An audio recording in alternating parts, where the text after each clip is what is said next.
You ever have a moment when everything you thought you knew just falls apart? None other than Phylicia Rashad, a woman we all thought we knew so well. Now, let's be honest. For a lot of people, Phylicia Rashad is the very definition of TV mom. You know the type, warm, wise, always ready with the right thing to say. She was Clair Huxtable, a role model, not just for TV families, but for real ones too. But nobody ever asks, what was it really like behind that famous front door? What secrets did everyone have to keep locked away so that perfect world could exist, even just on screen? The truth is, that perfect world was built on a mountain of silence. For almost 40 years, Rashad kept quiet about what she saw and felt. And let's be real, it wasn't just because she didn't want to gossip, it was because sometimes speaking up comes with a price, one that can haunt you for the rest of your life. You know those moments you replay in your mind, wishing you could go back and do things differently. Phylicia got plenty of those. She grew up in Houston, Texas, in a family where order and dignity were everything. Her mom was an artist, her dad a dentist. In that house, you didn't let your guard down. Bad news? You kept it to yourself. Pain? You swallowed it. That's how she was raised. To stay calm, to hold it in, to never let the world see you sweat. And you know what? That kind of upbringing doesn't just fade away when you hit adulthood. Phylicia carried it with her straight through college at Howard University, one of the most prestigious historically black colleges in America. There, she learned the stakes were even higher. Every success, every failure wasn't just about her, it was about the entire community. One slip, and you risked not just your own future, but everyone's hopes riding on your shoulders. So Phylicia became the model student, the perfect daughter, the actress who never made a fuss. So when she landed the role of a lifetime, Clair Huxtable, wife to Cliff, mother to five, the very backbone of the Cosby family, she knew this was her big shot, not just for her, but for every black woman who'd ever been cast as the sidekick or comic relief. The Cosby Show wasn't just a TV show, it was a cultural earthquake.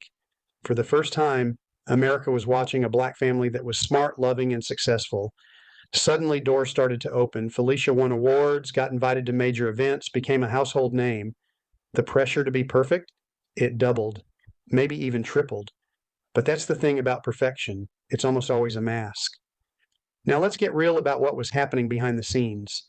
Imagine working day in and day out with Bill Cosby, a man who, at the height of the show's popularity, was basically untouchable. He wasn't just the star, he ran the show. If Cosby wanted something changed, it changed.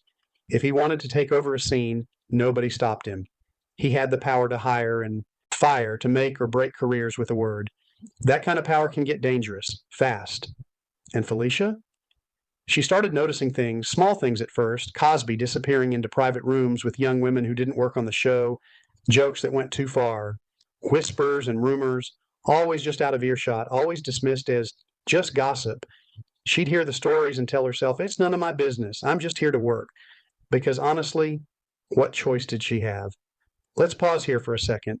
Put yourself in her shoes. You see something that doesn't feel right. You get a weird vibe, but everyone around you is acting like nothing's wrong. Do you risk your job, your whole career, by speaking up? Or do you do what's expected and look the other way? For Phylicia, it was easier, safer, to stay silent. She told herself it was the professional thing to do. Focus on the job, she said. Just do the work. That's what everyone else was doing too. The people who asked questions, who pushed too hard, they didn't stick around long. And with a paycheck and reputation on the line, that's all it took to keep everyone in line. But then, everything changed. When allegations against Cosby exploded into the public eye, it felt like a bomb going off. Suddenly, all those whispered stories were front page news. Women, dozens of them, came forward, telling stories that made the whole world stop and ask, how could this have gone on for so long? And for Phylicia, those memories she tucked away, those uneasy moments came flooding back. She started to wonder, what if I'd spoken up? What if I'd trusted my gut? Was I part of the problem by keeping quiet? That's the kind of question that keeps you up at night. For the first time, Phylicia Rashad admitted publicly that she'd seen things that didn't sit right with her. She never claimed to have proof of anything illegal. She's careful about that. But she said she couldn't deny the weirdness anymore. Looking back, she realized she'd been trained her whole life to keep secrets, to avoid confrontation. Her silence was supposed to protect herself and her family, but now it just felt like guilt. And get this, at first, she actually defended Cosby. In interviews, she called the allegations a witch hunt, said he was innocent, and honestly, that's not surprising. It's hard to accept that someone you respected, someone who helped build your career, could be capable of something terrible. But with time and a lot of soul searching, Phylicia changed her mind. She started to see that the world she'd helped protect was built on secrets. And that silence has a price. So what did she do? She stepped away from the spotlight. Instead of chasing new TV roles or clinging to her old fame, she went back to what she loved most: teaching, directing, and helping young artists find their voice. She taught at universities, led workshops, directed plays that cut deep, stories about secrets, about the struggle to be honest in a world that rewards you for keeping quiet. She didn't hide from her past, she used it. In her classes, she tells her students, "Don't let anyone make you feel like your instincts don't matter. If something feels wrong, it probably is. Don't let fear or loyalty silence you." For a lot of these kids, that's the first time they've heard someone in power say it's okay to speak up, and that's not all. The plays Phylicia directs, they're about facing ugly truths. One show she put together in New York was about a family tearing itself apart over a buried secret. Another explored what happens when public image clashes with private reality. When asked if these stories were based on her own life, she just smiled and said, "I work with what I know best." In other words, yeah, these are my stories too. But Phylicia's journey doesn't end with regret. She's made peace with her past, not by pretending it didn't happen, but by owning it. She says, "You can't change what's already happened. All you can do is use your voice now and help others find theirs." That's why she rarely talks about her days as Clair Huxtable anymore.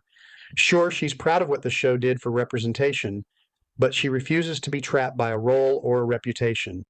She wants to be known for her honesty, her work ethic, and her ability to admit when she was wrong. And let's be real, being a role model isn't about being perfect. It's about being real.